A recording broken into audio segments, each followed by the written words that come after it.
सामूहिक योगाभ्यास करने के लिए इस सुंदर हरे भरे बगीचे में उत्तर प्रदेश के राजभवन में पधार रहे हैं। आप सब अपने स्थान पर कृपया बैठे रहें।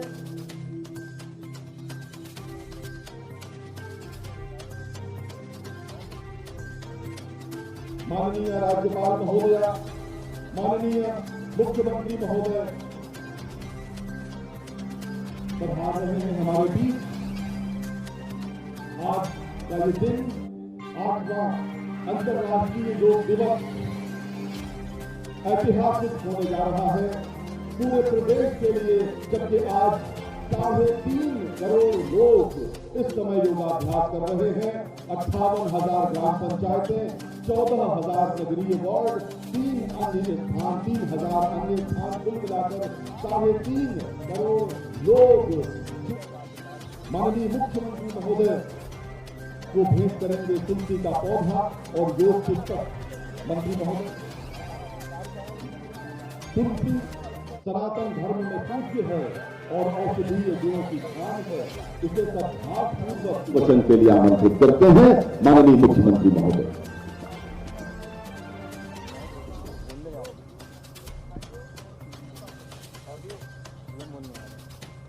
आठवें अंतर्राष्ट्रीय योग दिवस के कार्यक्रम के मुख्य आयोजन उत्तर प्रदेश राजभवन में उपस्थित प्रदेश की माननीय राज्यपाल आदरणीय आनंदीबेन पटेल जी, प्रदेश सरकार में मेरे सहयोगी मंत्री, आयुष विभाग के मंत्री श्री दयाशंकर मिश्र जी, आज के इस अंतर्राष्ट्रीय योग दिवस कार्यक्रम में राजभवन के इस प्रांगण में उपस्थित सभी योग साधकगण, प्रदेश के हर गांव, हर वार्ड, हर पार्क में, हर सार्वजनिक स्थल पर योग दिवस के कार्यक्रम के साथ जुड़े हुए सभी शासन प्रशासन के पदाधिकारी, जनप्रतिनिधि, प्रशासनिक अधिकारीगण और समाज जीवन से जुड़े हुए सभी योग साधकगण, उपस्थित भाइयों बहनों, मैं 8वें अंतर्राष्ट्रीय योग दिवस के अवसर पर प्रदेश की माननीय राज्यपाल और आप सभी योग साधकों का हृदय से स्वागत करता हूं। आप सबको 8वें योग दिवस के अवसर पर हृदय से बधाई भी देता हूं। आप सबके प्रति अभिनंदन भी व्यक्त करता हूं। हम सब आभारी हैं देश के आदरणीय प्रधानमंत्री श्री नरेंद्र मोदी जी का, जिन्होंने भारत की ऋषि परंपरा के इस उपहार को न केवल भारत के अंदर बल्कि दुनिया के अंदर पहुंचाया है। आज जब यह 8वां अंतर्राष्ट्रीय योग दिवस का कार्यक्रम प्रारंभ हो रहा है, तो आज दुनिया के अंदर 200 से अधिक देश इस योग के साथ भारत की ऋषि परंपरा के प्रति, भारत की विरासत के प्रति कृतज्ञता भी ज्ञापित कर रहा होगा। और मुझे लगता है कि यह भारत को अपनी विरासत पर गौरव की अनुभूति करनी चाहिए। अंतर्राष्ट्रीय योग दिवस इस बात की अनुभूति हम सबको करा रहा है। आपने देखा होगा कि इस बार का थीम आदरणीय प्रधानमंत्री जी के प्रेरणा से जो दिया गया है, योगा फॉर ह्यूमैनिटी, यानी योग मानवता के लिए। मानवता के लिए किस रूप में लगभग 2 वर्ष के बाद इस सामूहिक योगाभ्यास का कार्यक्रम योग दिवस के अवसर पर हो पा रहा है। पूरे विश्व ने इस सदी की सबसे बड़ी महामारी को झेला है, देखा है।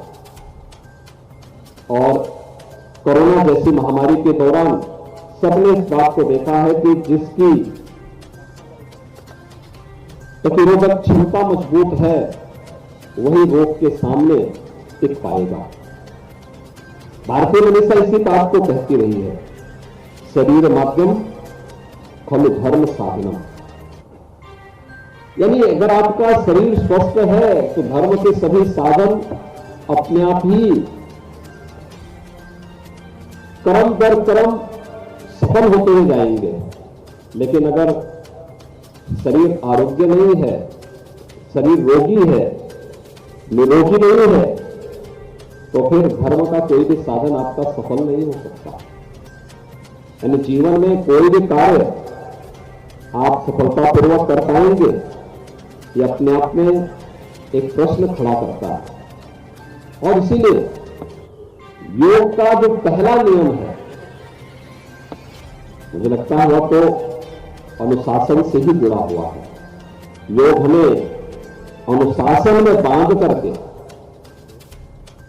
यह हमें निरोगता की ओर, हमारे शारीरिक और मानसिक विकास की ओर, उसके उन्नयन की ओर लेके जाता है। एक बड़ी यानी एक छोटी सी व्यवस्था से बड़े आयाम की ओर हम सबको ले जाने का कार्य करता है। और 8वां योग दिवस का तो थीम भी यही दिया गया है। और ये हम सबका सौभाग्य है कि यह वर्ष भारत की आजादी का अमृत वर्ष भी है। हम सब सौभाग्यशाली है कि हम देश की आजादी के 75वें वर्ष में स्वयं इस कार्यक्रम के साक्षी बन रहे हैं। हमने आजादी को तो नहीं देखा, आजादी के आंदोलन में हम लोगों ने सक्रिय रूप से सहभागी होने का सौभाग्य हमें नहीं प्राप्त हो पाया। लेकिन हम इस बात को कह सकते हैं कि आजादी का जब 75वां वर्ष पूरे देश के अंदर धूमधाम से आयोजित हो रहा था, उस आयोजन के साथ हम भी साक्षी बने थे, हम भी इस आयोजन के साथ जुड़े हुए थे। हम ये बोलने के लिए अपने आप को गौरव की अनुभूति करा सकते हैं। और आजादी के अमृत महोत्सव वर्ष में उत्तर प्रदेश ने भी ये तय किया कि आदरणीय प्रधानमंत्री जी ने जब देश के सामने लक्ष्य दिया कि योगा फॉर ह्यूमैनिटी, दुनिया एक तरफ कोरोना महामारी से जूझ रही है, दूसरी तरफ दुनिया ने इस दौरान युद्ध भी देख रहा है, आपसी कलह भी देख रहा है, भौतिकता के पीछे भागती हुई मानवता के उन संकीर्ण स्वार्थों को भी बहुत नजदीक से महसूस कर रही है। उन स्थितियों में उत्तर प्रदेश ने भी तय किया, अगर आप भारत के अंदर आज प्रधानमंत्री जी के आह्वान पर इस योग दिवस में 25 करोड़ योग साधक एक साथ यौगिक क्रियाओं को करते हुए दिखाई देंगे, आसन करेंगे, प्राणायाम की क्रियाओं को करेंगे। जो नियमित अभ्यासी हैं वे ध्यान की क्रियाओं को भी इसके साथ आगे बढ़ाएंगे। एक अभ्यास, एक कार्यक्रम के साथ जुड़ना, तो उत्तर प्रदेश ने भी इस बात को तय किया है कि अगर उत्तर प्रदेश में देश का हर छठा आदमी उत्तर प्रदेश में निवास करता है, तो उत्तर प्रदेश में भी 75,000 से अधिक स्थानों पर, यानी 75,000 से अधिक स्थानों पर ये योग के कार्यक्रम चल रहे हैं। आयुष विभाग ने, हमारे प्रशासन ने, जनप्रतिनिधियों ने, सभी ने मिलकर के इस कार्यक्रम को आगे बढ़ाने के एक संकल्प के साथ आगे बढ़े हैं। 75,000 से अधिक स्थानों पर एक साथ यह योगाभ्यास का कार्यक्रम आगे बढ़ रहा है, जिसमें 3.5 करोड़ का लक्ष्य उत्तर प्रदेश को दिया गया था। मेरा मानना है कि 5 करोड़ से अधिक लोग आज योगाभ्यास के कार्यक्रम के साथ जुड़ रहे हैं। मैं भी देख रहा था, मैं यहां के कल राजभवन के कार्यक्रम के बारे में पूछ रहा था कि राजभवन में क्या स्थिति है। यानी जितने लोगों के लिए अनुमति थी उससे भी कई ज्यादा लोग इस योगाभ्यास के कार्यक्रम के साथ आज यहां पे जुड़ रहे हैं। और राज्यपाल महोदय ने तो इस बात को कहा कि हम मंच पे नहीं करेंगे, हम तो लोगों के सामने ही करेंगे। हमारे राज्यपाल महोदय तो साक्षात योग की ही प्रतिमूर्ति दिखती है। इस उम्र में उनकी सक्रियता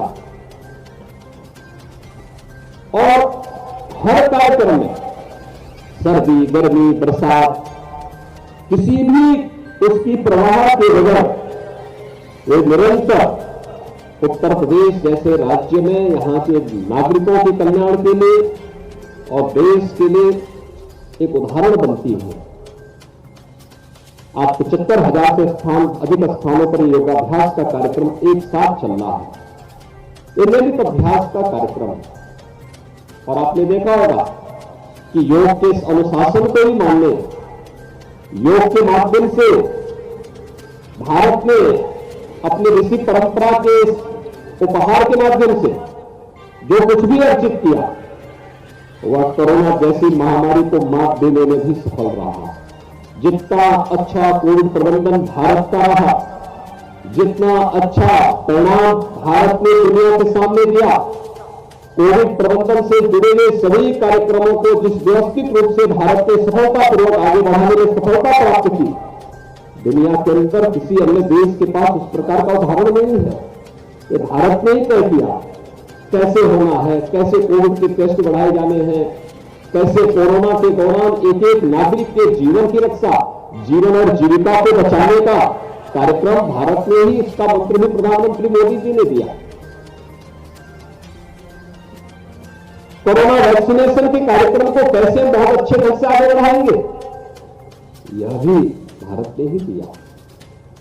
और दुनिया के अंदर इतना अच्छा 200 करोड़ वैक्सीन की डोजेज वहां के नागरिकों को दे दी जाए और भारत अपने नागरिकों को जो बचा रहा है, 100 से अधिक देशों को वैक्सीन भी आपूर्ति कर रहा है, यह भी योग के ही अनुशासन का एक उदाहरण है। और मैं इस अवसर पर प्रधानमंत्री मोदी जी का उत्तर प्रदेश वासियों की ओर से हृदय से आभार व्यक्त करते हुए कि उन्होंने भारत की इस विरासत को वैश्विक मंच पर उपलब्ध कराया और आज योग दिवस के अवसर पर कोरोना जैसी महामारी को एक बार फिर से उसे मात देते हुए हम सामूहिक योगाभ्यास के कार्यक्रम में उत्तर प्रदेश राजभवन में यहां पर उपस्थित हुए हैं। इस अवसर पर मैं माननीय राज्यपाल महोदय का प्रदेश भर में जहां कहीं भी कोई व्यक्ति योगाभ्यास के कार्यक्रम के साथ जुड़ा है, कोई मंदिर में है, कोई मस्जिद में है, कोई गुरुद्वारा में है, कोई चर्च में है, कोई किसी अन्य धर्म स्थल पर है, कोई योग संस्थान में है, कोई पार्क में है, कोई गांव के किसी पंचायत भवन में इस योगाभ्यास के साथ जोड़ रहा है, कोई किसी अन्य महत्वपूर्ण सार्वजनिक स्थल पर जोड़ रहा है, उन सभी योगाभ्यासियों का मैं एक बार हृदय से अभिनंदन करता हूं, उन सब के प्रति अपनी शुभकामनाएं व्यक्त करता हूं। और मेरा तो मानना है हमेशा से जो भारत की ऋषि परंपरा कहती रही है कि न तस्य रोगो न जरा न मृत्यु प्राप्तस्य योगाग्नि मयम शरीरम, यानी उस व्यक्ति पे न बुढ़ापा आ सकता है न रोग आ सकता है जिसने योगाभ्यास से प्राप्त शरीर प्राप्त किया हो। और मुझे लगता है कि हम सबको योग के संविधान के साथ जोड़ना चाहिए, यही मानवता के कल्याण का एकमात्र साधन हो सकता है। आप सबको 8वें अंतर्राष्ट्रीय योग दिवस के अवसर पर एक बार फिर से मैं हृदय से बधाई देता हूं, आप सबके प्रति अपनी शुभकामनाएं देता हूं। धन्यवाद। जय हिंद।